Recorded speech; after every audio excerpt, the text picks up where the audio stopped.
أقول قال الله جل جلاله والمصطفى الهادي ولا أتأول. بسم اللہ الرحمن الرحیم.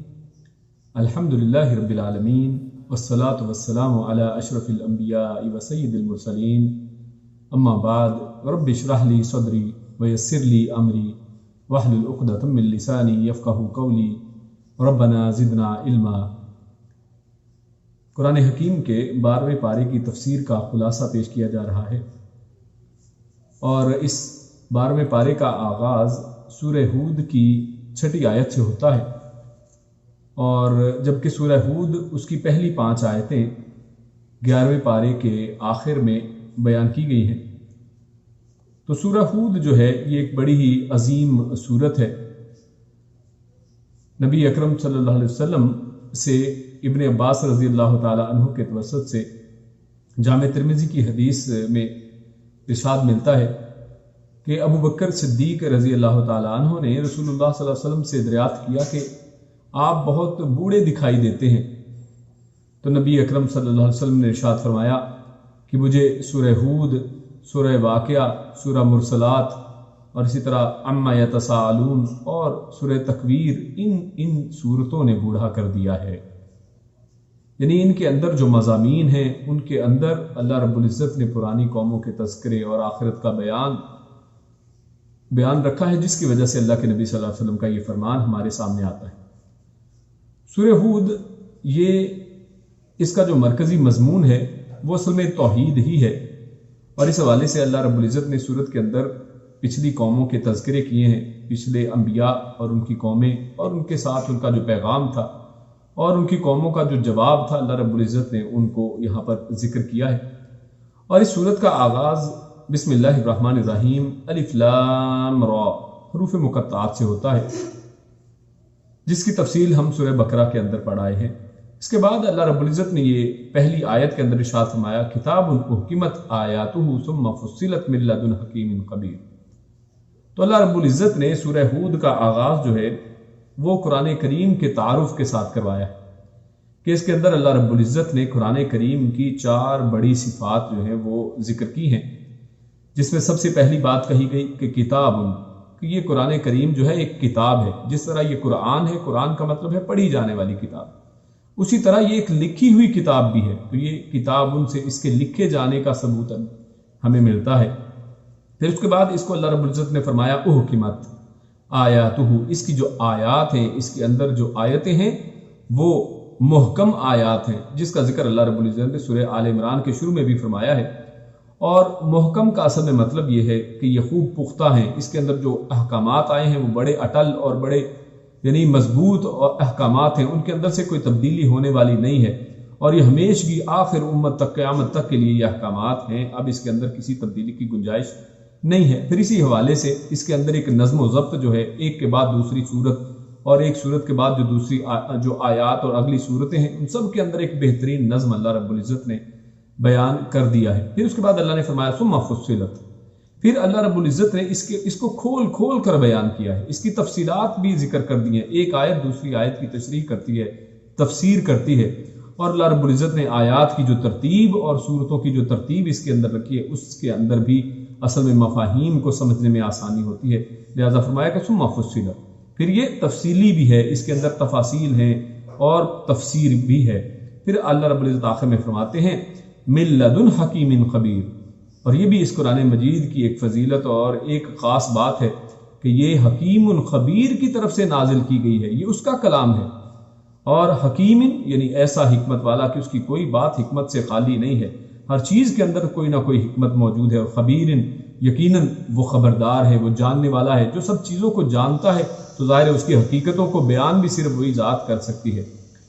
اس کے بعد اللہ رب العزت نے پہلی 4 آیتوں کے اندر اللہ رب العزت نے جو انسان کو پیدا کرنے کا مقصد،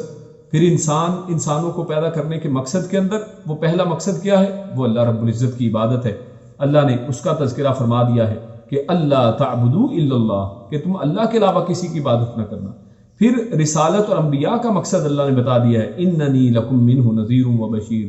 کہ بے شک میں جو ہے میں تو صرف نذیر تمہیں ڈرانے والا اور بشیر اور بشارتیں دینے والا ہوں. اور پھر اللہ رب العزت نے کیونکہ تمام انبیاء جو ہیں وہ اپنی قوموں کو کیوں سمجھانے آئے, کیوں ڈرانے آئے, کیونکہ انسان غلطیوں کوتاہیوں کا جو ہے پتلا ہے اور انسان سے غلطیاں کوتاہیاں ہوتی ہیں, اسی لیے تو سمجھانے کی ضرورت پڑتی ہے. تو اللہ کے نبی فرماتے ہیں وَإِنِ اسْتَغْفِرُوا رَبَّكُمْ, اور اس وجہ سے بھی کہ تم اللہ سے مغفرت طلب کرو. یہ بھی ایک نبیوں کا پیغام اور قرآن کریم کا پیغام ہے کہ تم اپنے انبیاء سے تم اللہ رب العزت سے استغفار بھی کرو, ثم توبوا, اور پھر توبہ بھی کرو. اور پھر اللہ رب العزت نے اس کے نتیجے میں جو ملنے والا ہے وہ بھی بیان کر دیا ہے کہ اگر یہ لوگ نبیوں کی باتوں کے اوپر لبیک کہتے ہیں تو اللہ فرماتا ہے تو یمتعکم متاعا حسنا, تو اللہ رب العزت ایک بہترین جو ہے متاع, بہترین فائدے کی چیزیں اس دنیا کے اندر فضل و کرم کر فرمانے والا ہے الی اجل مسمى. لیکن اس سارے سسٹم کا, اس پوری دنیا کی زندگی کا ایک وقت مقرر ہے. اور وَيُؤْتِ كُلَّ ذِي فَضْلٍ فَضْلَهُ, اور اللہ رب العزت فضل والوں کو, نیک عمل کرنے والوں کو اللہ رب العزت فضل عطا فرمائے گا اور وہ جنت ہے. وَإِن تَوَلَّوْا فَإِنِّي أَخَافُ عَلَيْكُمْ عَذَابَ يَوْمٍ كَبِيرٍ. اور اللہ رب العزت نے جو بد عمل کرنے والے ہیں ان کا بھی انجام اس کے اندر بتا دیے کہ ان کے لیے قیامت کے دن جو ہے وہ بڑا عذاب جو ہے اس کی خوشخبری بھی آپ ان کو بتا دیجیے. إِلَى اللَّهِ مَرْجِعُكُمْ وَهُوَ عَلَى كُلِّ شَيْءٍ قَدِيرٌ. اور اللہ رب العزت نے یہ ایک حقیقت بھی بتا دی ہے کہ سب نے اسی کی طرف لوٹ کر جانا ہے اور وہ ہر چیز پر قدرت رکھتا ہے کہ سب کو وہ لوٹا دے. اب یہ آغاز اصل سورہ ہود کا جو پچھلے پارے کی آخری آیات کے اندر تھا, اس میں چند چیزیں جو ہیں وہ قابل غور ہیں. ان میں سب سے پہلی چیز تو یہ کہ جہاں پہ اللہ رب العزت نے فرمایا وَإِنِ اسْتَغْفِرُوا رَبَّكُمْ ثُمَّ تُوبُوا, تو یہاں پر استغفار کو الگ ذکر کیا گیا ہے اور توبہ کو الگ ذکر کیا گیا ہے. تو اصل میں استغفار کیا ہے؟ استغفار کہتے ہیں اپنے پہلے سے کیے ہوئے جو گناہ ہیں ان کے اوپر اللہ رب العزت سے معافی طلب کرنا, یہ استغفار کہلاتا ہے. اور ثم توبوا, اور توبو کیا ہے؟ توبو اصل میں جو آئندہ انسان نے گناہ کرنے ہیں ان سے پہلے ہی بچ جانا, ان کے راستے کے اوپر چلنا ہی نہ, اس کا ذکر اللہ رب العزت کہتے ہیں کہ اس کو توبو کے ساتھ اللہ نے اس کا نام رکھا ہے کہ انسان توبہ کرے, یعنی انسان اپنے آئندہ گناہ سے بھی بچنے کی ابھی سے پکا مصمم ارادہ جو ہے وہ کر لے. اور پھر اللہ نے فرمایا کہ اگر انسان ایسا کرتا ہے تو اسے اس کا یقیناً بہترین احسان کے یعنی اس کا بہترین بدلہ دیا جائے گا اس دنیا کے اندر. اور فرمایا وَكُلَّ ذِي فَضْلٍ وَيُؤْتِ كُلَّ ذِي فَضْلٍ فَضْلَهُ, کہ اللہ رب العزت جو فضل کرنے والے کو فضل دے گا. تو دو فضل کے لفظ یہاں پر استعمال کیے گئے ہیں. تو جو پہلا فضل جو ہے یعنی کُلَّ ذِي فَضْلٍ, فضل والے کو فضل ملے گا. تو فضل سے مراد کیا ہے؟ تو پہلے فضل سے مراد انسان کے اعمال ہیں. یعنی انسان اصل میں کیونکہ اعمال بھی خود سے اللہ کی توفیق کے بغیر نہیں کر سکتا ہے, تو اس لیے اللہ رب العزت نے اس کو بھی اپنا فضل قرار دے دیا کہ یہ بھی اصل میں ایک فضل ہے کہ انسان کو اللہ رب العزت اعمال کرنے کی, نیک صالح اعمال کرنے کی توفیق عطا فرما دے. اور ہر نیک عمل کرنے والے کے لیے پھر کیا ہے؟ فضلہ, اسی طرح کا بدل ہے. اور فضل سے مراد یہاں پر جنت ہے کہ جنت کو اللہ نے فضل قرار دیا ہے. اور اصل میں یہاں پہ ایک اور بات سمجھ لیں کہ ایک لفظ ہوتا ہے عدل اور ایک دوسرا لفظ ہوتا ہے فضل. عدل جو ہے وہ یہ ہے کہ انسان جتنی محنت کرے, جتنی کوشش کرے, اس کو اس کا بدلہ دے دیا جائے. یعنی انسان اگر 2 دن کام کرتا ہے کسی کی طرف تو انسان کو 2 دن کی اجرت مل جائے تو یہ اصل عدل ہے, یہ برابری ہے. لیکن اللہ نے فضل قرار دیا ہے. یہاں پر فضل کہا ہے کہ جو نیک اعمال کرنے والے, اچھے عمل کرنے والے, اللہ رب العزت ان کو ان کے اعمال کے بدلہ عطا نہیں کرے گا. قیامت والے دن جو ملنے والا ہے, اس دنیا کے اندر انسان ساری زندگی بھی عمل کرتا رہے تو وہ اصل میں اللہ کا فضل ہے کہ انسان تو وہ بھی نہیں کر سکتا تھا, اللہ کی توفیق تھی. اور اس کے اوپر یہ لمیٹڈ اعمال, یہ انسان گنے چنے اعمال جن کو انگلیوں پہ گنا جا سکتا ہے, میزان کے اوپر قیامت والے دن یہ تولے جائیں گے. ان تولے جانے والے لمیٹڈ محدود اعمال کے بدلے میں اللہ رب العزت لامحدود جنت, لامحدود جو ہے اس کی نعمتیں اور لامحدود زندگی دینے والا ہے. تو یہ اصل میں دوسرے فضل یعنی جنت کا معنی ہے کہ اللہ رب العزت نے ایک محدود اعمال کے بدلے میں ایک لامحدود جو ہے نعمتیں دینے کا وعدہ فرما رکھا ہے. اس کے بعد اللہ رب العزت ارشاد فرماتے ہیں, اس پارے کی پہلی آیت ہے 12ویں پارے کی, اللہ فرماتا ہے وَمَا مِن دَابَّةٍ فِي الْأَرْضِ إِلَّا عَلَى اللَّهِ رِزْقُهَا, کہ اس زمین کے اوپر کوئی چلنے والی, چاہے جانور ہے, جاندار ہے, وہ کیڑے مکوڑے ہیں, انسان ہے, حیوان ہے, کوئی بھی چیز ایسی نہیں ہے لیکن اللہ کے اوپر اس کا رزق ہے. یعنی یہاں پر یہ نہیں کہا کہ اللہ اس کا رزق مہیا کرنے والا، بلکہ کہا علی اللہ، اللہ کے اوپر ہے، اور یہ اعلیٰ جو ہے یہ وجوب کے اوپر دلالت کرتا ہے، یعنی اللہ نے اپنے اوپر اس چیز کو واجب کر دیا ہے، اللہ نے اپنے لیے اس چیز کو لازم کر دیا ہے کہ وہ سب کا رزق مہیا کرے۔ اور یہ اصل میں کیوں ہے؟ وہ اس وجہ سے کہ واجب اللہ رب العزت ہی اپنے اوپر کر سکتے ہیں، کوئی شخص یہ گارنٹی نہیں دے سکتا ہے کہ اگر وہ کسی کے رزق کی وہ ضمانت لے لے تو اس کے بعد رزق مہیا بھی کر سکے۔ تو اللہ رب العزت نے علی اللہ کہہ کر یہ گارنٹی بھی دے دی ہے کہ جو یہ چیز جو وہ وعدہ کر رہا ہے، جس کو اپنے اوپر وجوب کر رہا ہے، بے شک اللہ رب العزت کی ذات ایسی ذات ہے کہ اس کے اوپر کر کے بھی دکھا سکتی ہے، سب کو یہ رزق دے سکتی ہے۔ تو لہٰذا پھر رزق مانگنا کس سے چاہیے کہ جو رزق دے سکتا ہو، تو ایسے لوگوں سے مانگنے کا کیا فائدہ کہ جو دینے کے قابل ہی نہیں ہے۔ تو اللہ رب العزت نے یہاں پر ایک اور بات ارشاد فرمائی ہے، اللہ فرماتا ہے وَيَعْلَمُ مُسْتَقَرَّهَا وَمُسْتَوْدَعَهَا، کہ اللہ رب العزت ان سب جانوروں کا، ان سب جانداروں کے ٹھکانے کو بھی جانتا ہے جو ان کے مستقل رہنے کی جگہ ہیں، اور جو ان کی مستودعها یعنی جو ان کی عارضی رہنے کی جگہ ہیں ان کو بھی جانتا ہے۔ اور یہ کیوں فرمایا؟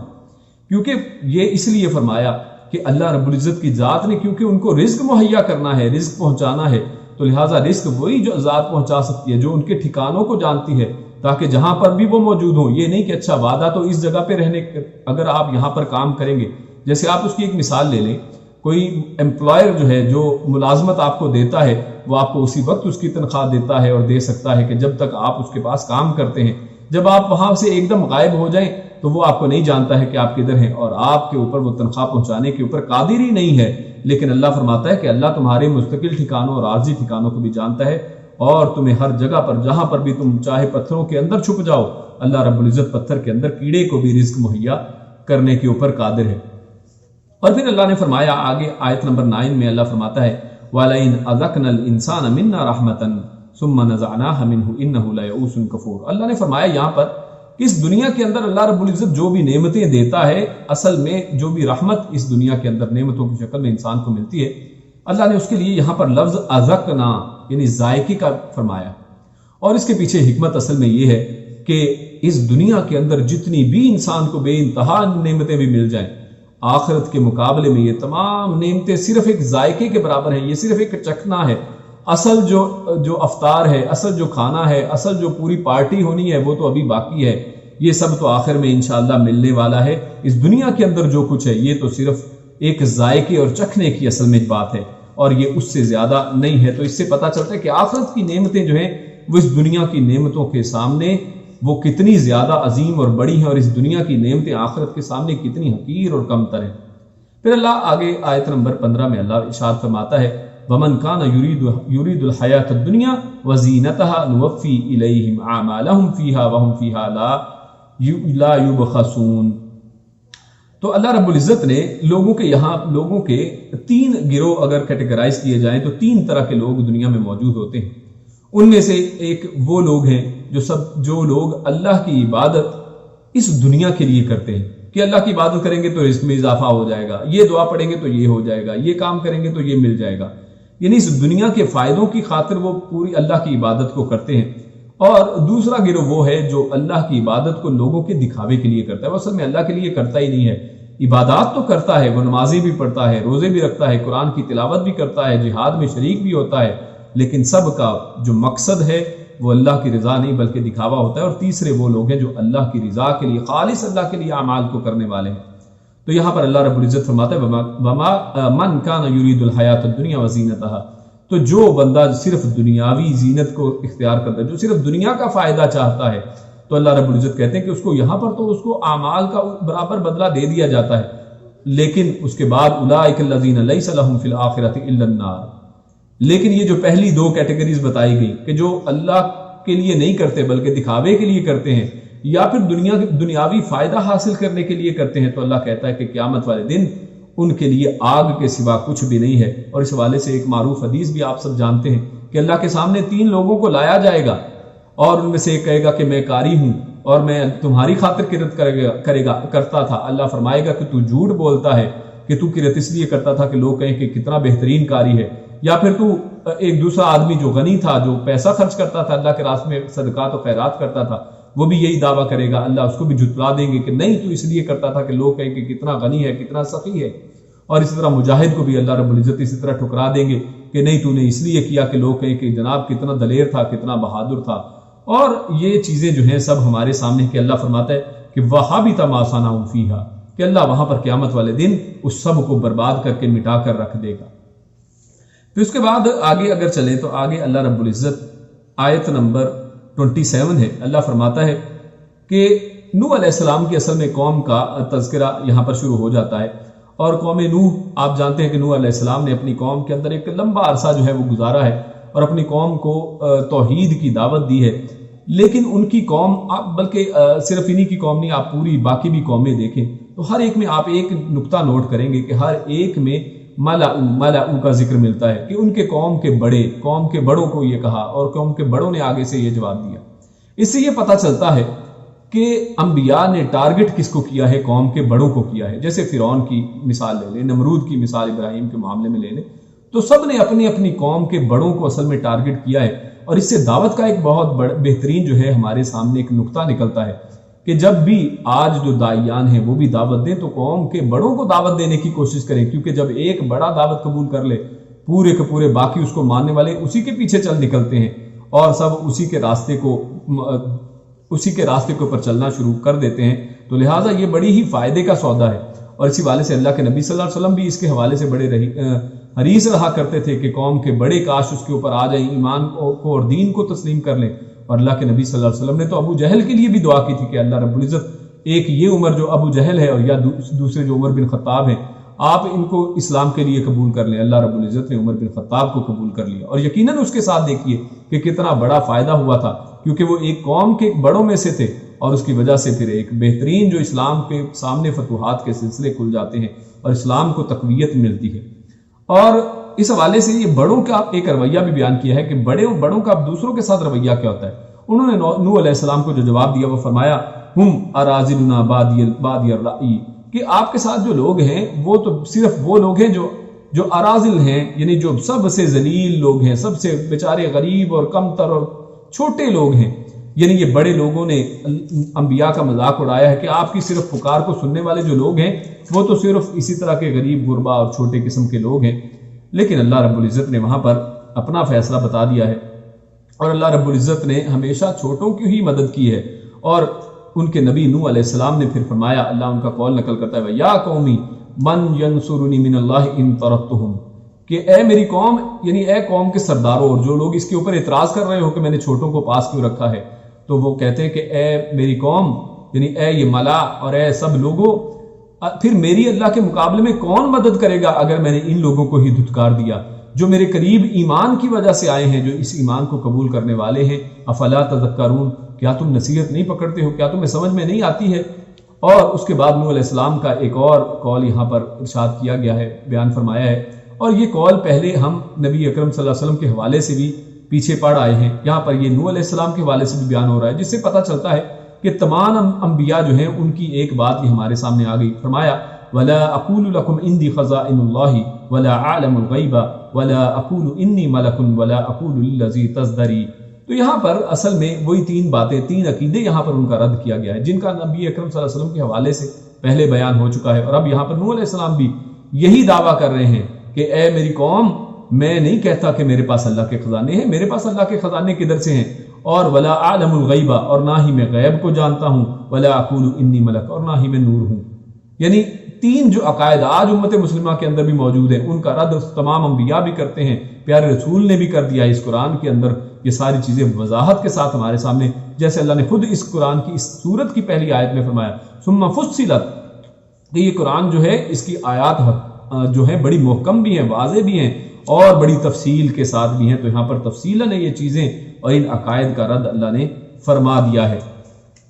اور پھر اللہ رب العزت نے نوح علیہ السلام کی قوم جب یہ نہیں مانتی ہے تو آخرکار اللہ رب العزت نوح علیہ السلام کو حکم دیتے ہیں کہ آپ ایک کشتی بنائیے، اور اللہ رب العزت ارشاد فرماتے ہیں وَاصْنَعِ الْفُلْكَ بِأَعْيُنِنَا، اللہ فرماتے ہیں کہ آپ میری آنکھوں کے سامنے اس کشتی کو بنائیے. اور یہاں سے یہ پتہ چلتا ہے کہ اللہ رب العزت کس طرح اپنے انبیاء کی پوری سرپرستی کرتے ہیں. جیسے آج کیمرے لگے ہیں ہر جگہ پر کہ ہر کیمرے کی آنکھ آپ کو دیکھ رہی ہے، تو اللہ فرماتا ہے کہ آپ اس کشتی کو میری آنکھوں کے سامنے بنائیے. اللہ رب العزت مراقبہ کرنے والے ہیں، اللہ رب العزت ایک ایک عمل کو پورا گائیڈ لائن دینے والے ہیں۔ اور دوسرا یہ پتہ چلتا ہے یہاں پر عقیدے کا مسئلہ وہ یہ کہ اللہ رب العزت نے اپنے لیے یہاں پر آنکھوں کا لفظ استعمال کیا ہے، تو لہٰذا ہمیں اللہ رب العزت کی جو صفات قرآن و حدیث کے اندر آ گئی ہیں ان کو ایز اٹ از ماننا ہے اور ان کا انکار نہیں کرنا ہے۔ ہاں، ان کی تعویل بھی نہیں کرنا ہے کہ آنکھوں سے مراد فلاں ہے فلاں ہے فلاں چیز ہے، اور نہ ہی ان کی تشبیہ کرنی ہے یا ان کی کہ یہ آنکھیں جو ہیں انسانوں کی طرح کی ہیں یا فلاں ہیں، تو ہمیں اس کی کیفیت کے اندر نہیں پڑنا ہے۔ یہ آنکھیں ہیں جیسے اللہ رب العزت کو لائق ہے، تو ہم اس کے اوپر ایمان لانا ہے۔ پھر آگے چلتے ہیں تو آگے آخر کار یہ ان کے اوپر عذاب کا موقع آتا ہے۔ اللہ رب العزت مومنوں کو اس کشتی کے اندر سوار ہونے کا حکم دیتے ہیں، اور پھر اللہ فرماتا ہے وفار التنور، کہ پھر تنور کے اندر سے، اور تنور آپ جانتے ہیں یہ اردو میں بھی اور ہماری ہندی اردو میں بھی استعمال ہوتا ہے، یعنی یہ آگ کے نکلنے کی جگہ ہے جہاں پر آگ ہوتی ہے اور روٹیاں پکائی جاتی ہیں، تو اللہ رب العزت نے جو آگ والی جہاں جگہ ہے وہاں سے پانی نکال کے دکھا دیا ہے۔ تو یہ ہمارے رب تعالیٰ کی طاقت ہے۔ اللہ فرماتا ہے کہ تندور کے ذریعے، تنور کے اندر سے پانی نکلنا شروع ہو گیا، اور اس طرح جیسے فوارے نکلتے ہیں، اور اللہ رب العزت نے حکم دیا کہ آپ تمام جو ایمان والے ہیں ان کو لے کر، اور پھر تمام جو جاندار ہیں ان کے جوڑے جوڑے لے کر اس کشتی کے اندر سوار ہو جائیں۔ اللہ فرماتا ہے وما آمن معہ الا قلیل، کہ ان کے ساتھ جو ایمان لانے والے لوگ تھے وہ کوئی زیادہ نہیں تھے، وہ بہت تھوڑے لوگ تھے۔ اور اس حوالے سے ابن عباس رضی اللہ تعالی عنہ وہ فرماتے ہیں کہ نوح علیہ السلام کے ساتھ جو لوگ آئے ہیں تو ان کی تعداد تقریباً جو ہے وہ 80 کے قریب ہے، کہ 80 کے قریب لوگ تھے جنہوں نے نوح علیہ السلام کی اس دعوت کو قبول کیا ہے، اور ان میں سے ان کے 3 بیٹے حام، سام اور یافس جو ہیں وہ بھی تھے، اور ان کی بیویاں بھی تھیں، اور ان میں ایک شخص جو ہے جرہم بھی تھا۔ اور یہ اصل میں جرہم وہی ہے، اور جرہم قبیلے والے وہ لوگ ہیں جو اسی بندے کی اولاد میں سے ہیں کہ جنہوں نے مکہ کو آباد کیا ہے، کہ جب بی بی ہاجرہ اور اسماعیل علیہ السلام کو ابراہیم یہاں پر چھوڑ گئے تو کچھ عرصے کے بعد جرہم قبیلے والے وہاں سے گزرتے ہیں اور یہاں پر ان کی اجازت سے آباد ہو جاتے ہیں۔ تو اللہ رب العزت نے یہاں پر فرمایا کہ تھوڑے سے لوگ جو ہیں ان کے اوپر ایمان لائے تھے۔ وَهِيَ تَجْرِي بِهِمْ فِي مَوْجٍ كَالْجِبَالِ وَنَادَىٰ نُوحٌ ابْنَهُ، کہ کشتی چلتی ہے اور اب موجیں، پہاڑوں جیسی موجیں جو ہیں وہ آتی ہیں، اور اس حالت میں نوح علیہ السلام اپنے بیٹے کو دیکھتے ہیں اور وہ اس کو پکارتے ہیں اور کہتے ہیں کہ یا بنی ارکب معنا، کہ اے میرے بیٹے تو ہمارے ساتھ تو بھی کشتی کے اوپر سوار ہو جا۔ تو یہاں پر آخر میں وہ فرماتے ہیں وَلَا تَكُن مَعَ الْكَافِرِينَ، اور نوح علیہ السلام اپنے بیٹے کو یہ بھی کہتے ہیں کہ اے میرے بیٹے تو کافروں میں سے نہ ہو جا۔ اور یہاں پر بڑا ہی اہم ایک لطیف نقطہ ہے کہ نوح علیہ السلام نے اپنے بیٹے کو یہ نہیں کہا کہ اے میرے بیٹے تو غرق ہونے والوں میں سے نہ ہو جانا، بلکہ کہا ہے کہ تو کافروں میں سے نہ ہو جا، حالانکہ ابھی تو صرف وہ غرق ہونے ہی والا ہے اور اس کے غرق ہونے کی فکر ہونی چاہیے، لیکن نوح علیہ السلام کو اپنے بیٹے کے ایمان کی فکر ہے، اس لیے فرمایا کہ تو کافروں میں سے نہ ہو جا۔ اس سے پتہ چلتا ہے کہ زندگی سے زیادہ اہمیت جو ہے وہ ایمان اور کفر کے حوالے سے ہے، ایمان کی اہمیت وہ زندگی سے بھی زیادہ ہے، اس لیے نوح علیہ السلام نے اپنے بیٹے کے لیے یہ کہا کہ تو کافروں میں سے نہ ہو جا، تو کفر نہ کہیں کفر کے اوپر نہ مر جانا۔ اور اس کے بعد لیکن نوح علیہ السلام کا یہ بیٹا وہ کفر ہی کو تسلیم کرتا ہے اور نوح علیہ السلام کی پکار کے اوپر لبیک نہیں کہتا ہے، اور ان دونوں کے درمیان میں ایک موج حائل ہو جاتی ہے، اور اللہ فرماتا ہے فَكَانَ مِنَ الْمُغْرَقِينَ، کہ وہ مغرقین میں سے ہو گیا۔ نوح علیہ السلام نے تو اس کو کافرین ہونے سے بچانے کی کوشش کی کہ وہ کہیں کفر میں نہ مر جائے،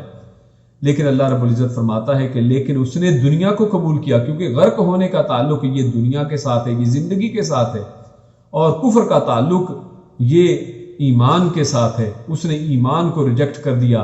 اور دنیا کو ترجیح دی، اس لیے اللہ رب العزت نے اس کے لیے فرمایا ہے کہ وہ غرق ہونے والوں میں سے ہو گیا، یعنی دنیا داروں میں سے وہ بن گیا۔ اور اس کے بعد اللہ رب العزت پھر فرماتے ہیں کہ یہ کشتی اسی طرح چلتی ہے، اور اسی دوران نوح علیہ السلام کا جب بیٹا یہ غوطے کھاتا ہوا موت، یعنی وہ موت کی نیند میں سو چکا ہے،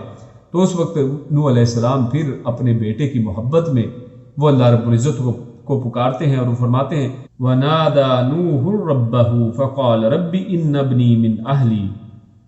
نوح علیہ السلام نے اپنے بیٹے کو جب مرتے ہوئے دیکھا ہے تو انہوں نے ان کی جو والد ہونے کے ناطے سے ان کی محبت جاگی، اور انہوں نے اپنے بیٹے کے لیے اللہ رب العزت کو آواز دی ہے، ندا دی ہے، اللہ کو آواز لگائی ہے، تو کہا کہ اے میرے رب یہ میرا بیٹا ہے، یہ میرے اہل میں سے ہے، اور اس کو اپنا اہل اور اپنا بیٹا کہہ کر اپنے بیٹے کے بچنے کا ایک سامان کرنے کی کوشش کی کہ شاید اللہ رب العزت اس کو ابھی بھی بچا لیں۔ اللہ رب العزت کے اوپر یہ ایمان ہے کہ اللہ رب العزت جو ہے وہ مردوں کو بھی زندہ کر سکتے ہیں، لیکن اللہ رب العزت اس کے جواب میں فرماتے ہیں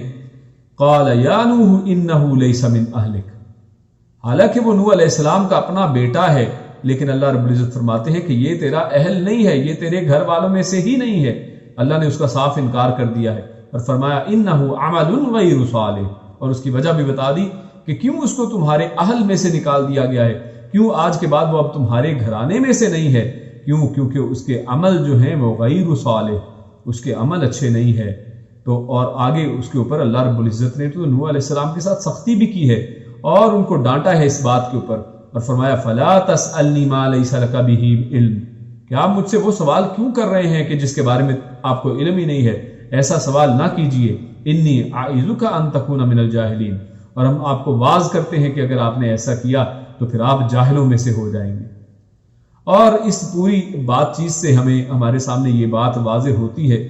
کہ قیامت والے دن بھی اور اللہ رب العزت کے سامنے جب حساب کتاب ہونے والا ہے تو اللہ رب العزت پھر وہاں پر اہل کو نہیں دیکھتا ہے، وہاں پر خاندان کو نہیں دیکھا جائے گا کہ کون سید ہے اور کون سید زادہ نہیں ہے، وہاں پر یہ نہیں دیکھے گا کہ کس کا تعلق ابو بکر صدیق سے ہے، نبی اکرم صلی اللہ علیہ وسلم سے ہے، فاطمہ سے ہے، حسن حسین سے ہے۔ وہاں پر جو دیکھا جائے گا وہ دیکھا جائے گا عمل صالح کس کے پاس ہے۔ اللہ نے واضح فرمایا ہے کہ انہو عمل غیر صالح، اس کے عمل غیر صالح ہے، لہذا یہ آپ کی اولاد میں سے ہی نہیں ہے۔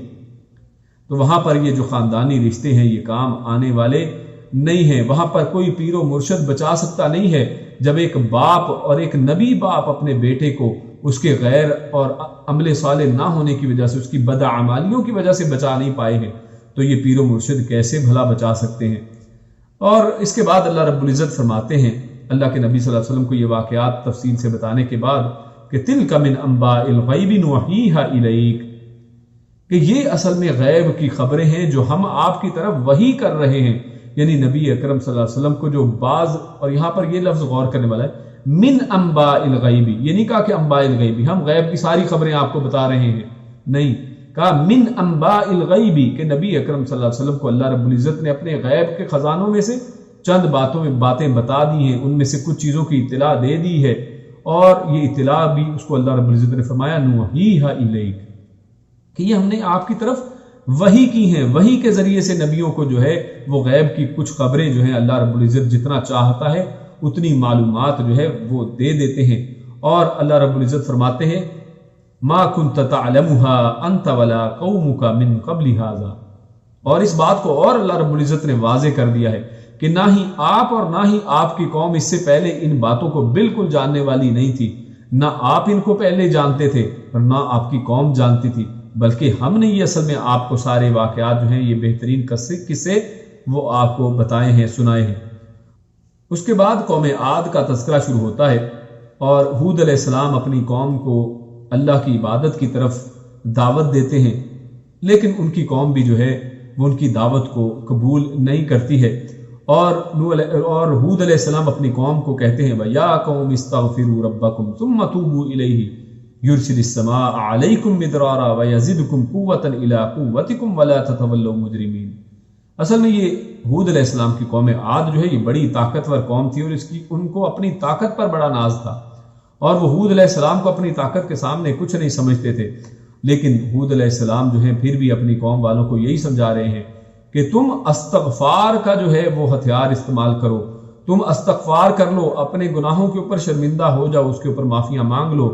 اور پھر ثم توبو، اور پھر آئندہ یہ عمل کرنے کے اوپر دوبارہ نہ پلٹو، ان کو دوبارہ دہراؤ بھی نہ، اور اس سے تمہیں دنیا جہان کا فائدہ حاصل ہوگا۔ اللہ اور فرماتا ہے یرسل السماء علیکم مدرارا، اللہ رب العزت اوپر سے تمہاری مدد کریں گے، تم پر رحمتوں کی بارش ہونا شروع ہو جائیں گی، وَيَزِدْكُمْ قُوَّةً،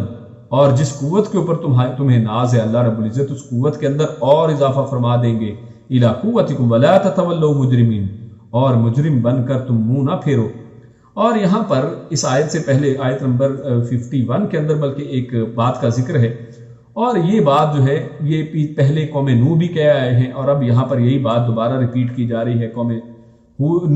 عاد کے بارے میں، ہود علیہ السلام کا قول،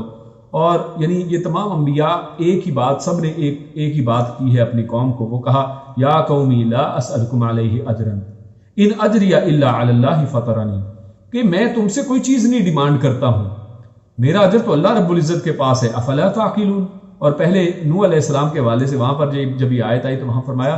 کہ افلا، وہاں پر اس حوالے سے بات آئی قوم، یعنی تم قوم تجہلون، تم جاہل قوم ہو. تو اس سے یہ پتہ چلتا ہے کہ انبیاء جو ہیں انہوں نے ایک بہترین ایک لاجک بھی پیش کی ہے کہ ہماری بات حق ہے. اس کا ایک ثبوت یہ بھی ہے کہ ہمیں تو تم سے کوئی لالچ نہیں ہے، کوئی طمع نہیں ہے کہ جیسا کہ آج ہم دیکھتے ہیں کہ یہ جو جعلی پیر ہیں اور جو جعلی جو شرک کے اڈے ہیں، یہ لوگ تو ایک ایک جگہ پر آپ سے پیسہ ہی مانگتے ہیں. وہ کہتے ہیں کہ فلاں کی نظر و نیاز دے دیں، اتنا پیسہ اس کے اوپر چڑھائیں، اتنا بکرا اس کے اوپر چڑھا دیں، اور یہ کام کر دیں، وہ کام کر دیں. وہ آپ سے مانگتے ہی مانگتے ہیں. جبکہ انبیاء کی دعوت دیکھیے، فری کی دعوت ہے، فری کی نیکی ہے، اور وہ کہتے ہیں ہم آپ سے کچھ بھی نہیں چاہتے، ہمارا اجر تو اللہ رب العزت کے پاس ہے، اللہ رب العزت ہمیں اجر دینے والے ہیں. اس کے بعد اللہ رب العزت نے قوم عاد کے بعد انہی کے بھائی جو قوم سمود کا تذکرہ کیا ہے، اور ان کا قوم سمود کے اوپر کن کو اللہ رب العزت نے بھیجا ہے؟ صالح علیہ السلام کو ان کے اوپر نبی بنا کر بھیجا ہے، اور ان کی بھی دعوت اسی طرح توحید کی دعوت ہے. اور انہوں نے جب اپنی قوم کو توحید کی دعوت دی ہے تو ان کی قوم نے بھی ان کی دعوت کو قبول نہیں کیا ہے، اور انہوں نے بلکہ اس کے اوپر ایک بیجا مطالبہ کیا کہ آپ اس پہاڑ کے اندر سے ایک اونٹنی نکال دیں، اور اونٹنی پھر بعد میں بچہ بھی جنے. اور نوح علیہ السلام نے اللہ رب العزت سے اس بات کی دعا کر کے پھر آخرکار یہ سارا کچھ ہو گیا، اور انہوں نے اپنی آنکھوں سے ایک اونٹنی کو پہاڑ کے اندر سے نکلتا ہوا دیکھا، لیکن اس کے باوجود انہوں نے اس کو رد کر دیا، اس کی تکذیب کی ہے، اور اس کی کونچیں کاٹ دی، اس کو ہلاک کر دیا، اس کو ذبح کر دیا. اور یہ ایک بہت بڑا گناہ جو ہے انہوں نے کیا کہ اللہ رب العزت کی ایک آیت کو، اللہ رب العزت کے ایک معجزے کو انہوں نے اس طرح سے اس کو ذبح کر دیا ہے، اور ایک بہت ہی بڑا گناہونا جرم انہوں نے کیا. لیکن اللہ رب العزت نے پھر آخرکار فتح جو ہے وہ ہمیشہ حق کی ہوتی ہے. اللہ رب العزت نے اس پوری قوم کو جو ہے ہلاک کر کے رکھ دیا. اور اللہ رب العزت نے اس حوالے سے فرمایا کہ جبریل امین جو ہیں وہ آئے ہیں، اور اللہ رب العزت نے فرمایا کہ وَأَخَذَ الَّذِينَ ظَلَمُوا الصَّيْحَةُ فَأَصْبَحُوا فِي دِيَارِهِمْ جَاثِمِينَ، کہ ان کو ایک چیخ نے پکڑ لیا. یہ وہ لوگ ہیں، آپ ان کو آج بھی سعودی عربیہ میں العلا کے مقام پر اصحاب ہجر کے نام سے یہ مقام جانا جاتا ہے. ادھر اگر دیکھیں پہاڑوں کے اندر سے اندر ان لوگوں نے اپنے گھر بنا رکھے تھے، آمینین، ایک بڑے پرامن گھر، کہ کہیں قوم عاد کی طرح ہمارا بھی اس طرح سے حشر نہ ہو. اپنے آپ کو تبدیل نہیں کیا ہے، اپنے گھروں کو اتنا محفوظ بنانے کی کوشش کی کہ ہمارے اوپر اللہ کا عذاب نہ آئے. لیکن اللہ رب العزت نے ایک چیخ کے ذریعے سے ان سب کو ہلا کر رکھ دیا، اور سب کو وہیں پر یہ سوتے کے سوتے ہی رہ گئے، اور دوبارہ اس کے بعد کبھی اٹھے نہیں ہیں. اور یہاں پر تمام انبیاء کے حوالے سے ایک اور لفظ بار بار آ رہا ہے کہ ہر قوم کے اوپر جب یہ عذابات ان کے آئے ہیں اللہ رب العزت کے، تو ان قوموں نے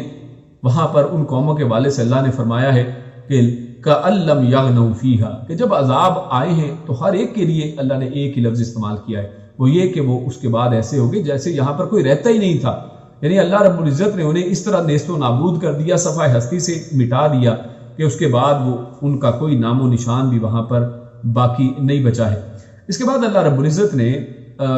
ابراہیم علیہ السلام کا تذکرہ کیا ہے، اور ابراہیم علیہ السلام کے حوالے سے ان کے مہمانوں کا اللہ رب العزت نے قصہ یہاں پر بیان کیا ہے کہ ابراہیم علیہ السلام کے پاس مہمان آتے ہیں کچھ، اور ابراہیم علیہ السلام ان کو فوری طور پر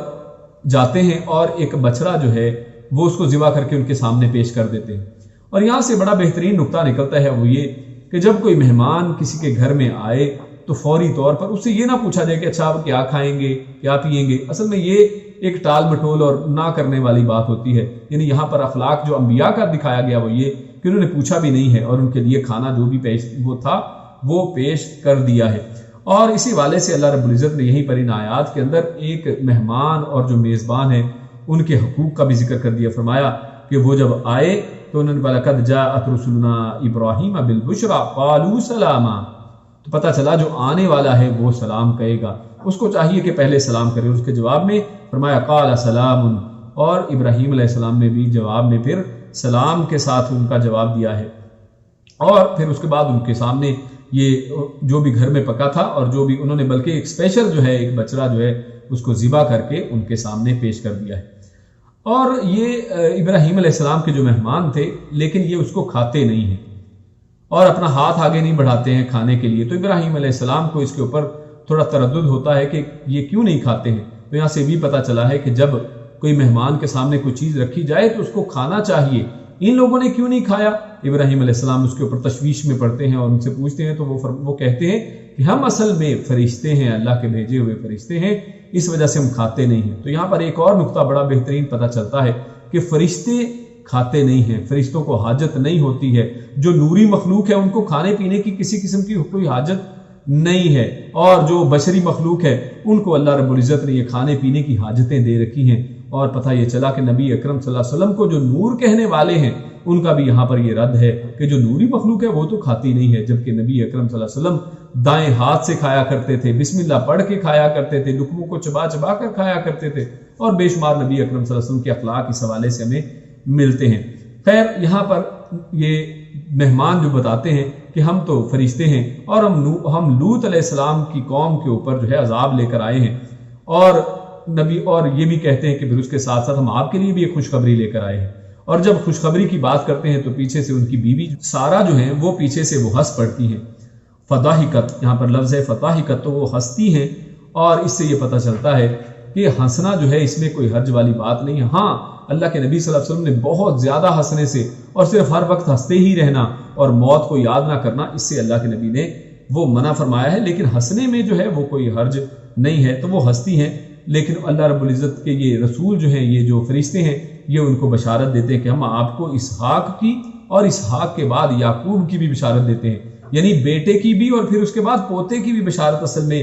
دے دی گئی ہے. اور یہاں پر ایک اور بڑا ہی اہم نقطہ ہے کہ بعض لوگوں نے اس کے اندر جو ہے وہ بنی اسرائیل کے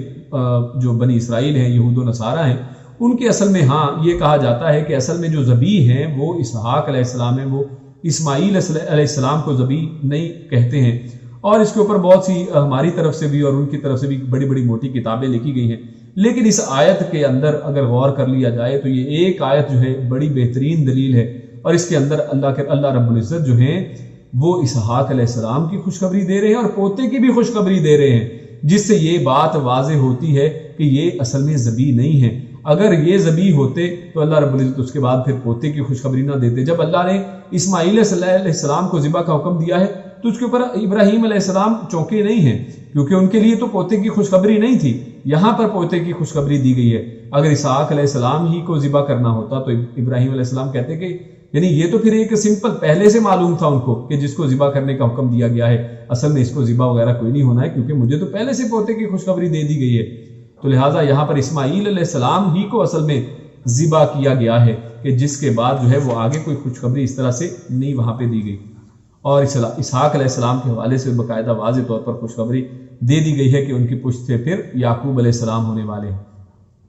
اور پھر اس کے بعد لوط علیہ السلام کا تذکرہ ہے اور ان کی قوم کے حوالے سے تذکرہ ہے کہ انہوں نے بھی حق کو تسلیم نہیں کیا ہے. یہ فرشتے ان کے پاس پہنچتے ہیں بڑے بہترین خوبصورت نوجوانوں کی شکل میں، تو لوط علیہ السلام کی قوم والے ان کے ساتھ بھی بدفعلی کا سوچتے ہیں، اور لوط علیہ السلام پھر ان کو کہتے ہیں کہ تم میرے مہمانوں کے ساتھ تو کچھ شرم کرو. لیکن وہ بے شرم قوم والوں کو لوط علیہ السلام کے یہ مہمان، یہ دونوں فرشتے کہتے ہیں کہ آپ فکر نہ کریں، ہم اللہ کے فرشتے ہیں، آپ یہاں سے نکل جائیے اور اپنے نیک لوگوں کو لے جائیے. ہاں، آپ کی بیوی جو ہے اور ان قوم والوں کو ہم اللہ کا عذاب دینے والے ہیں، اور لہٰذا ان کے اوپر جو ہے پتھروں کی بارش ہوتی ہے اور اللہ رب العزت ان کو اس صفحہ ہستی سے مٹا دیتے ہیں. اس کے بعد اللہ رب العزت نے فرمایا وَمَا كَانَ رَبُّكَ لِيُهْلِكَ الْقُرَىٰ بِظُلْمٍ وَأَهْلُهَا مُصْلِحُونَ. یہ آیت نمبر 117 ہے، جس میں اللہ رب العزت نے بڑی ایک بہترین بات فرمائی ہے. اللہ فرماتا ہے کہ اگر کسی بستی کے اندر اصلاح کرنے والے موجود ہوں تو اللہ رب العزت اس بستی کو ہلاک نہیں کرتا ہے. اور یہاں پر ایک اہم بات جو سمجھنے کی ہے وہ یہ کہ یہاں پر مصلحون کہا ہے، صالحون نہیں کہا ہے، کیونکہ صالح وہ شخص ہے جو خود نیک ہے لیکن لوگوں کو نیکی کی دعوت نہیں دیتا ہے، اور مصلح اس کو کہتے ہیں کہ خود بھی نیک ہے اور لوگوں کو بھی نیکی کی طرف جو ہے وہ رغبت دلاتا ہے، نیکی کی طرف دعوت دیتا ہے. تو لہٰذا اس سے پتہ چلتا ہے کہ جس قوم کے اندر، جس علاقے کے اندر جن لوگوں میں مصلح موجود ہوں تو ان کے اوپر اللہ کا عذاب نہیں آتا ہے، کیونکہ ان مصلحوں کی برکت وہاں پر موجود ہے. اس لیے ہم لوگوں کو چاہیے کہ یہ جو قوم کے مصلح ہیں، مسلمانوں کے اندر جو اصلاح کرنے والے لوگ ہیں، جو ائمہ ہیں اور جو اسی طرح جو علم والے لوگ ہیں، علماء ہیں، ان کی عزت کریں اور ان کو اپنے علاقوں سے نکالے نہ، ان کو دھتکارے نہیں. ان کو طرح طرح کا آج تو تانے دیے جاتے ہیں اور برا بھلا کہا جاتا ہے، اور ان کو جاہل، اور بالکل آج کیونکہ سائنٹیفک علوم یہ لوگ سیکھ گئے ہیں تو ان کو کہتے ہیں کہ یہ لوگ جاہل ہیں۔ تو میرے بھائیو، اصل میں یہی مصلح لوگ ہیں جن کی وجہ سے آج اللہ رب العزت جو ہے وہ عذاب دینے سے رکا ہے۔ اور اس کے بعد اللہ رب العزت نے ایک بڑا ہی بہترین اس سورت کے آخر میں، سورہ ہود کے آخر میں ایک فارمولہ بتایا ہے کہ انسان کا بعض اوقات دل جو ہے وہ گھبرا جاتا ہے، پریشانیوں کے اندر جب انسان آتا ہے تو انسان جو ہے وہ بے چین ہو جاتا ہے اور تنگی محسوس کرتا ہے۔ تو اللہ رب العزت نے سب کا ایک ہی حل، بڑا آسان حل فرما دیا، فرمایا وَكُلًّا نَقُصُّ عَلَيْكَ مِنْ أَنْبَاءِ الرُّسُلِ مَا نُثَبِّتُ بِهِ فُؤَادَكَ۔ اللہ نے فرمایا کہ آپ اگر پہلے قوموں کے قصوں کو اگر پڑھیں گے، انبیاء کے پرانے قصے پڑھتے ہیں تو اللہ رب العزت اس کے ذریعے سے آپ کے دل کو جما دیتا ہے، دل کو تقویت دے دیتا ہے۔ اور اللہ رب العزت فرماتے ہیں کہ ہم نے آپ کی طرف یہ قصے جو ہیں، یہ غیب کی خبریں، یہ پرانے قصے جو ہیں آپ کی طرف یہ نازل کرتے ہیں، آپ کی طرف خبریں دے دی ہیں، آپ کو انباء کر دیا ہے، آپ کو یہ غیب کی خبریں بتا دی ہیں، اور اس مقصد یہ بتایا تاکہ آپ کا دل جو ہے فؤادک، آپ کا دل وہ ثابت ہو جائے، وہ تقویت پکڑ جائے، اور اس کے اندر کسی قسم کی جو آپ کے اوپر آج نبی اکرم صلی اللہ علیہ وسلم کو یہاں پر خصوصاً فرمایا جا رہا ہے کہ آج جو مشرکین مکہ کے جو مظالم ہیں ان کو دیکھ کر آپ گھبرائیں نہ، بلکہ پہلی قوموں کے قصوں کو پڑھیں گے، ان نبیوں کے اوپر جو مظالم ہوئے ہیں ان کو پڑھیں گے، ان کی قوموں پر جو ظلم ہوا ہے ان کو پڑھیں گے، تو آپ کا دل جو ہے اس کے اندر تقویت آئے گی اور اس بات آئے گا۔ اس کے بعد بڑی ہی بہترین سورت جو ہے سورہ یوسف، اس کا آغاز ہوتا ہے، اور سورہ یوسف جو ہے یہ اصل میں اللہ رب العزت نے اس کے شروع میں خود فرمایا ہے احسن القصص۔ اللہ فرماتا ہے نحن نقص علیک احسن القصص، کہ ہم آپ کے سامنے بڑا ہی بہترین قصہ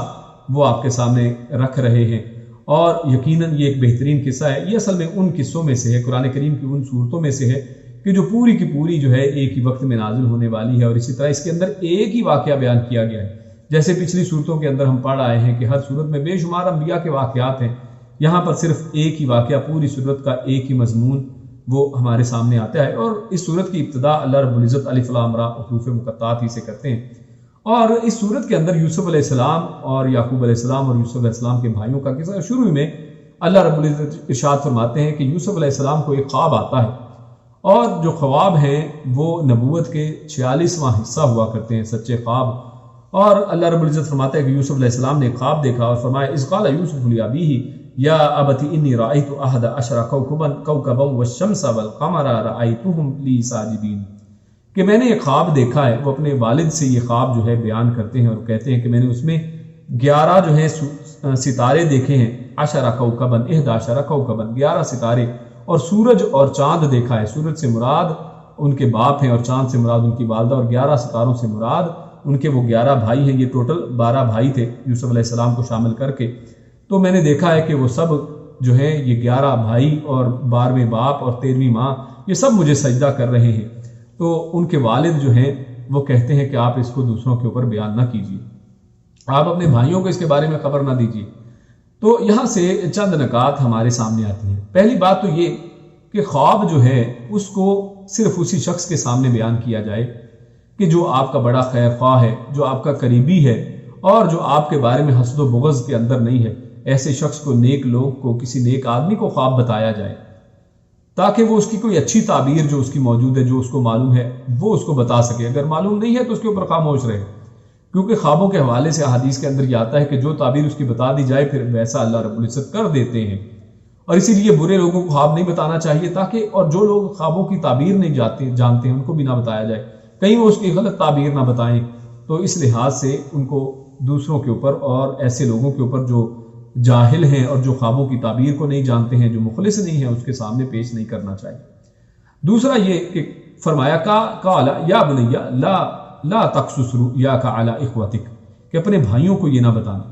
کیونکہ یعقوب علیہ السلام کو یہ پتہ چل چکا تھا کہ ان کے بھائی جو ہیں اس بات کے اوپر، اس خواب کا مفہوم ان کو سمجھ میں آ گیا تھا، اور انہوں نے کہا کہ اپنے بھائیوں کو یہ نہ بتانا کیونکہ وہ تم سے حسد کریں گے۔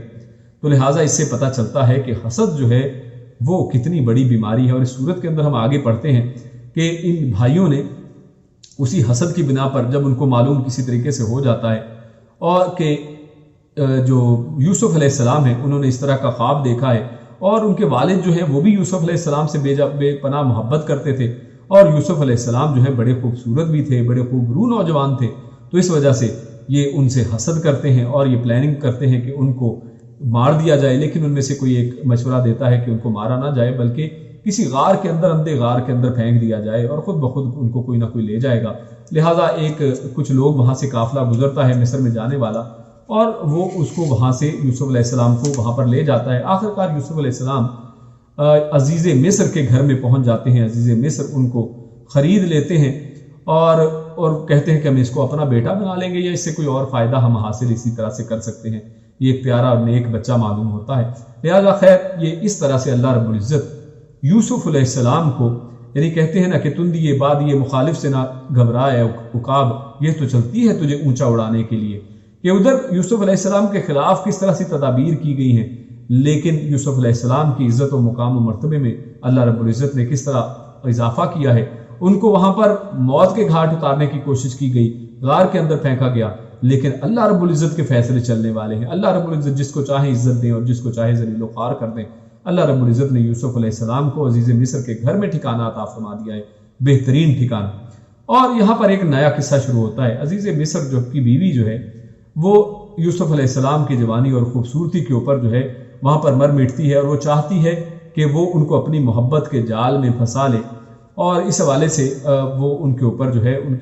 ان کو اپنی طرف مائل کرنے کی کوشش کرتی ہے۔ اور اس کا ایک قصہ جو ہے اللہ رب العزت نے یہاں پر بیان کیا ہے کہ وہ دروازوں کو بند کر دیتی ہے اور اپنی طرف فحاشی کے لیے ان کو مائل کرتی ہے۔ اور لیکن یوسف علیہ السلام کے بارے میں اللہ نے فرمایا ہے کہ انہ من عبادنا المخلصین، کہ لیکن وہ تو میرے بندے تھے اور وہ تو بڑے خالص اللہ کی عبادت کرنے والے بڑے نیک آدمی تھے۔ تو اس حوالے سے اللہ رب العزت فرماتا ہے اگلی آیت میں وَاسْتَبَقَ الْبَابَ وَقَدَّتْ قَمِيصُهُ مِن دُبُرٍ، کہ وہ دروازے کی طرف بھاگتے ہیں۔ اور یہاں سے ایک بہت بہترین نتیجہ ہمیں پتہ چلتا ہے کہ جب بھی کوئی، یعنی انسان کو چاہیے کہ خود کچھ قدم بڑھائے اور خود برائیوں سے بھاگے، اور فرمایا وَاسْتَبَقَ الْبَابَ، وہ دروازے کی طرف بھاگتے ہیں۔ یعنی یہ نہیں کہ وہ میں مجبور ہو گیا تھا۔ آج جیسے اس کے اندر ہمارے نوجوانوں کے لیے، یہ ینگ جنریشن کے لیے بڑے بہترین یوسف علیہ السلام کی زندگی کے اندر پیغام ہے کہ بے شمار فحاشی کے موقع، آج تو انٹرنیٹ اور دنیا کے اندر بے شمار فحاشی کے موقع میسر ہیں، لیکن وہاں پر کیا کیا جائے؟ فَاسْتَبَقَ الْبَابَ وَاسْتَبَقَ الْبَابَ، وہاں پر بھاگا جائے، ان کی طرف جائے ہی نہ جائے، اور ایسی جگہوں سے پرہیز کیا جائے۔ خیر وہ ان کو اپنے چال میں پھنسانے کی کوشش کرتی ہے، لیکن وہ بھاگتے ہیں اور اس سے بچتے ہیں، اور اس اوپر ہی جو ہے عزیز مصر اور ساتھ کچھ اور ان کی فیملی کے لوگ جو ہیں وہ اندر داخل ہوتا ہے، اور وہ جب کھولتے ہیں دروازہ تو آگے یہ معاملہ دیکھتے ہیں، تو اس کے اوپر وہ عورت جو ہے فوراً ہی پلٹ جاتی ہے، اور وہ کہتی ہے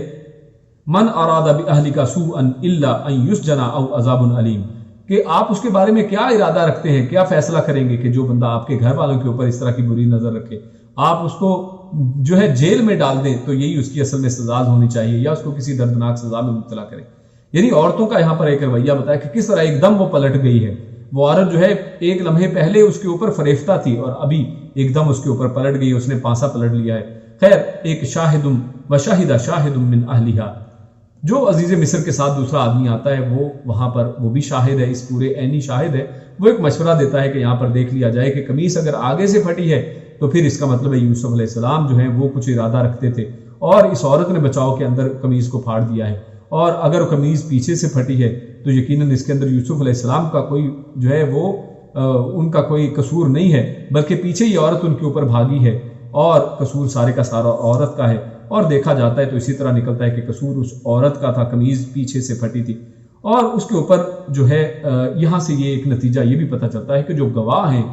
ان کو چاہیے کہ حق کی گواہی دیں، جیسے یہاں پر حق کی گواہی دی گئی ہے۔ یہاں پر یہ نہیں دیکھا گیا ہے کہ کون، یہ تو عزیز مصر کی بیوی ہے، میں اس کی طرف جو ہے وہ اس کی بات کروں اور اس کی سائڈ لوں، بلکہ اس نے حق کی سائڈ لی ہے۔ اور اسی طرح عزیز مصر نے بھی حق کا ساتھ دیا ہے۔ وہ کہتا ہے یوسف اعرض عن ھذا، یوسف اس بات کو جانے دو، واستغفری لذنبک، اور اپنی بیوی کو کہتے کہ تو پھر اب توبہ طائب ہو، تو اپنے گناہ کے اوپر شرمندہ ہو، انکی کنتی من الخاطئین، یقیناً جو ہے گناہ تمہاری ہی طرف سے تھا، تو ہی اصل میں خطا کار ہے۔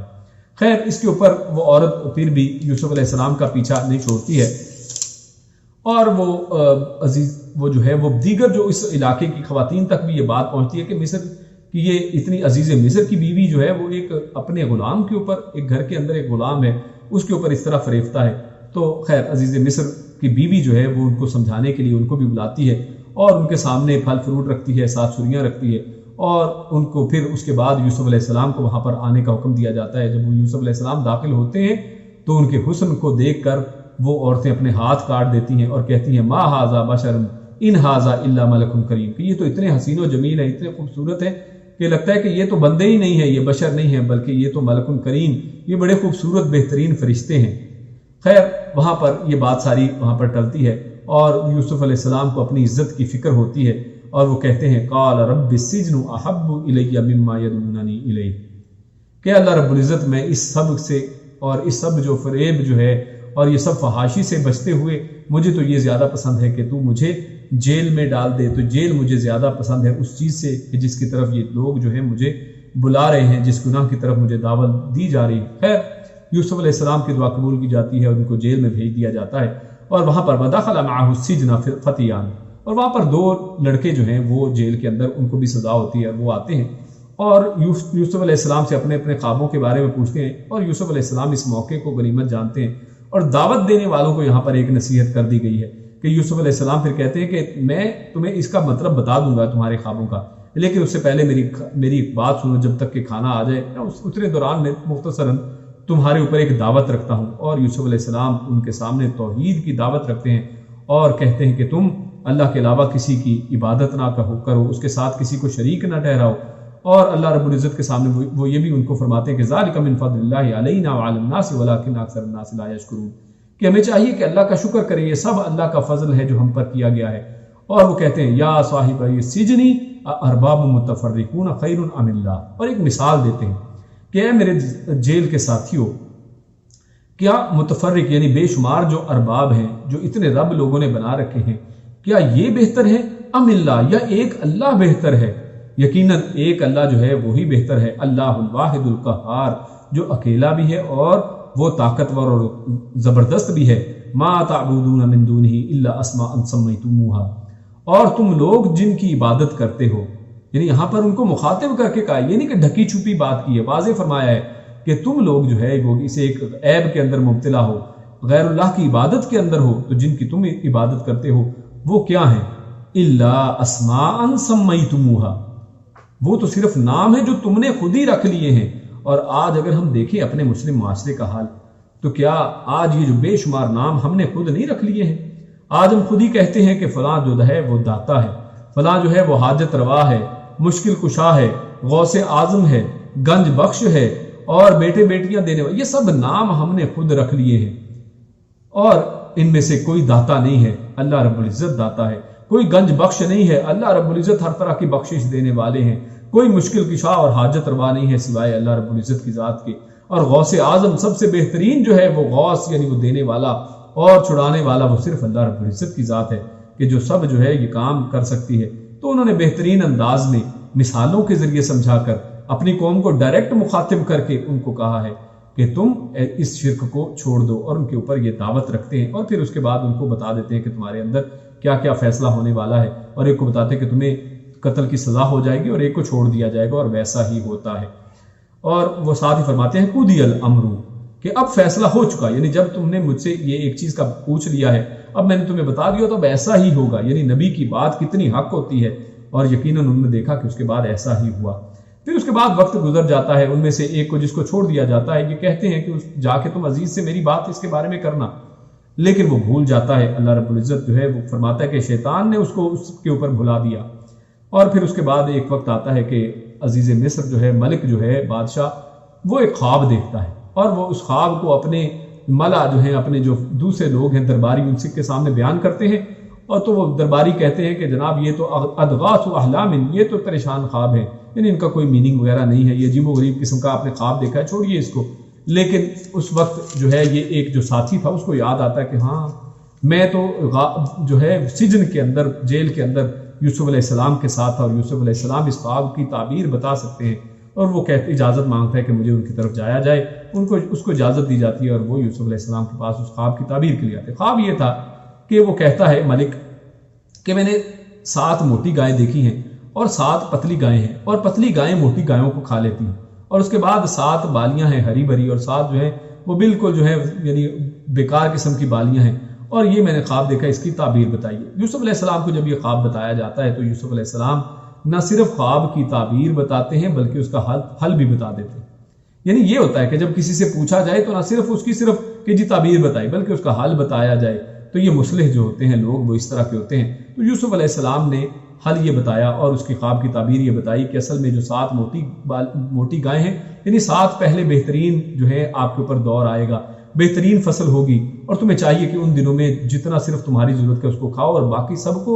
دانوں کو بالیوں سمیت یعنی بوٹے سمیت جو ہے اس کو محفوظ کر لو، اور اس کے بعد 7 سال قحط کے آئیں گے، اور ان قحط کے سالوں میں تم جو بچایا تھا ان کو کھا لو گے، اور اس طرح سے تمہارے اوپر سے یہ ایک جو ہے وہ فتنہ جو ہے اور ایک آزمائش جو ہے وہ گزر جائے گی۔ اور اس کے اوپر یہ وہ واپس جاتا ہے، اور ساتھ کہتے ہیں یوسف علیہ السلام کے ساتھ جا کر اس کو پھر اس کے بارے میں بتانا، وہ جا کر بتاتا ہے خواب کی تعبیر، تو ملک جو ہے ان کو کہتا ہے کہ یوسف علیہ السلام کو جیل سے رہا کر کے میرے سامنے لایا جائے،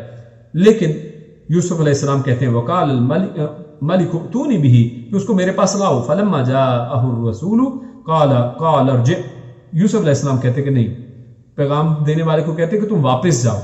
اور ان کو کہیے الی ربک، اپنے رب جو ہے یعنی آپ کا جو مالک ہے ملک کے پاس واپس جائیے، فاسألہ ما بال النسوۃ اللتی قطعن ایدیہن، کہ ان عورتوں سے تو پہلے پوچھو کہ وہ اصل میں جو سارا فتنہ فساد تھا اس کی جڑ اصل میں کیا ہے، اصل ماجرا کیا تھا، یہ سارا پہلے ان کی طرف سے پوچھ لیں، یعنی میرے اوپر الزام کو ہٹا کر مجھے آزاد کیا جائے تو یہ بات ٹھیک ہے۔ ایسا نہیں ہے کہ صرف آپ اپنے یعنی مجھ پر رحم کر کے یا اس خواب کی وجہ سے مجھے جیل سے رہائی دیں، بلکہ میرے اوپر جو ایک الزام لگا ہے پہلے اس کو بھی اس کے اوپر سے ریموو کیا جائے، اس کو ختم کیا جائے۔ اور ان ربی بکیدہن علیم، اور اللہ اور میرا رب جو ہے وہ جانتا ہے خوب ان کی چال کو۔ قالا، تو وہ فرماتی ہیں، وہ قالا ما خطبکن، تو وہ کہتا ہے ملک ان عورتوں سے پھر پوچھتا ہے کہ کیا ہوا، تو پھر عورتیں وہ بتاتی ہیں کہ وہ کہتی ہیں قلنا حاشا للہ ما علمنا علیہ من سوء، کہ اللہ رب العزت کی پناہ، اللہ رب العزت جو ہے وہ جانتا ہے کہ اصل میں اس کے اندر کوئی بھی برائی نہیں ہے۔ یوسف علیہ السلام تو بے عیب ہیں، یعنی جنہوں نے خود الزام لگایا تھا انہوں نے خود اس کی گواہی دے دی ہے کہ سارا قصور جو ہے وہ ہمارا اپنا تھا، بلکہ ان کا کوئی قصور نہیں تھا۔ اور عزیز مصر کی بیوی بھی کہتی ہے حسس الحق، کہ اب تو حق واضح ہو گیا ہے، انا راودتہ عن نفسی، میں اصل میں پھسل گئی تھی، وانہ لمن الصادقین، اور یقیناً وہ جو ہے وہ سچا ہے۔ اور یہاں پر ایک اور بڑی اہم بات نقطے کی وہ نوٹ کرنے کی ہے، یہاں پر اللہ رب العزت نے اس عزیز مصر کی بیوی کا پورا واقعہ بیان کیا ہے لیکن اس کا نام نہیں بتایا ہے۔ اس سے پتہ چلتا ہے کہ کس طرح عورتوں کی اللہ رب العزت عصمت جو ہے ان کی حفاظت کرنے والا ہے، ان کے نام نہیں بتاتا ہے، ناموں کو ذکر نہیں کیا ہے۔ کہیں پر ذکر کیا کہ نوح علیہ السلام کی بیوی، لوط علیہ السلام کی بیوی، فرعون کی بیوی، اور اسی طرح یہاں پر بے شمار عورتوں کو ذکر کیا گیا ہے، اس طرح ابراہیم علیہ السلام کی بیوی، لیکن ان کے نام ذکر نہیں کیے گئے ہیں، سوائے اس کے کہ عیسیٰ علیہ السلام کی ماں کا نام ذکر کیا گیا ہے، کیونکہ وہاں پر ان کے نام کا ذکر اس لیے کیونکہ ان کو بھی رب بنا لیا گیا، تو اس کے اوپر سے ربوبیت کا وہ جو ہے الزام ہٹانا تھا، اور عیسیٰ علیہ السلام کو کیونکہ ان کے اوپر بھی الزام لگایا گیا تو لہٰذا یہ بتایا گیا عیسیٰ ابن مریم، کہ عیسیٰ جو مریم کے بیٹے ہیں، تاکہ مریم کے اوپر سے بھی الزام ہٹ جائے کہ یہ تو اللہ رب العزت کا کلمہ ہے اور مریم علیہ السلام کا کوئی قصور نہیں ہے۔ اور فرمایا ذالک لیعلم انی لم اخنہ بالغیب، تاکہ، اور یوسف علیہ السلام نے اصل میں یہ اس لیے بھی پچھوایا تھا تاکہ جو ملک ہے اور جن کے گھر میں وہ پلا بڑھا تھا ان کو یہ معلوم ہو جائے کہ یوسف علیہ السلام کی طرف سے کوئی خیانت نہیں ہوئی ہے ان کی غیبیت میں، یعنی یوسف علیہ السلام کی نیت کے اندر میں کسی طرح کی خرابی نہیں تھی۔ وَأَنَّ اللَّهَ لَا يَهْدِي كَيْدَ الْخَائِنِينَ، اور اللہ رب العزت جو ہے وہ خیانت کرنے والوں کو ہدایت نہیں دیتا ہے۔ اللہ رب العزت سے دعا ہے کہ اللہ رب العزت جو پڑھا سنا اس کو سمجھنے کی اور اس پر عمل کرنے کی توفیق عطا فرمائے۔ اللہ رب العزت نیک عمل اور اچھی سمجھ کی توفیق عطا فرمائے۔ السلام علیکم ورحمۃ اللہ وبرکاتہ۔